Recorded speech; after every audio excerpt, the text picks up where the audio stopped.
हर जात नइखे ऐसा भइल तब जात नइखे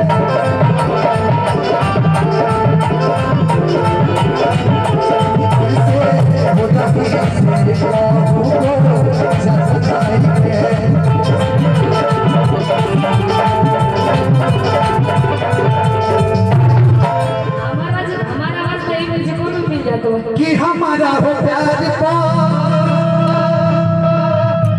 अरे हमारा दुलार पा रहे जब तहर हो साथ तब काहे गइल हो बात तो व्हाट्सएप नंबर बता तब काहे गइल हो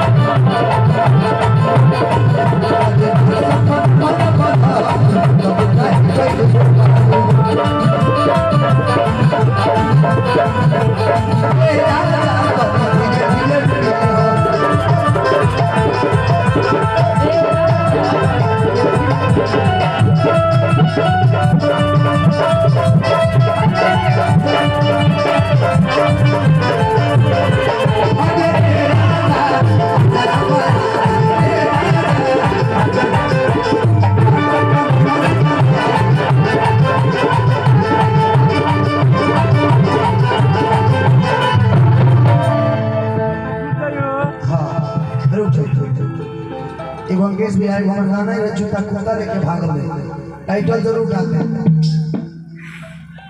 कि जूता कुत्ता लेके भागल रे हरे कुत्ता लेके भागल रे कौन कुत्ता आखिर काहे लेके भागल कुकुर जूता काहे लेके भागल रे कौन सुना कौन कुत्ता लेके एगो लड़का एगो लड़की से मिले खातिर गइल बा हकर के जूता लेकिन मिले खातिर गइल बा ओकर भाई पकड़ लेले बा पकड़ला के बाद भाग तो गइल बा लइका लेकिन और जूता छूट गइल बा आ ओकर जूता के सब कुछ चिन्ह ओना क्वालिटी रहे कि जूता कुत्ता ले चुप हमन को तोरे खाना में चुप कि जूता कुत्ता लेके भागल रे यारबा हरी कुत्ता लेके भागल रे तने बड़े भागा से इसके होरी होते नोड़ी भागा से कि काहे दे बारे आज मुंह लटकवले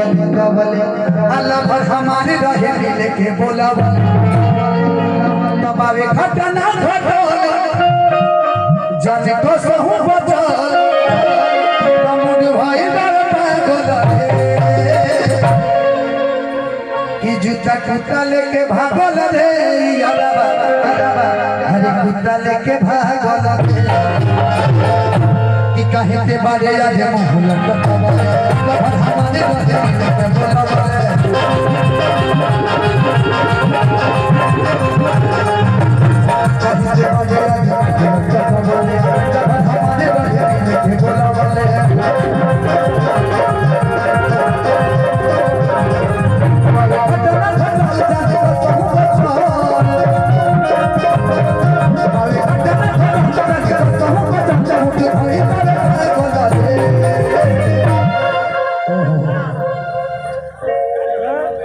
कुत्ता लेके भागल रे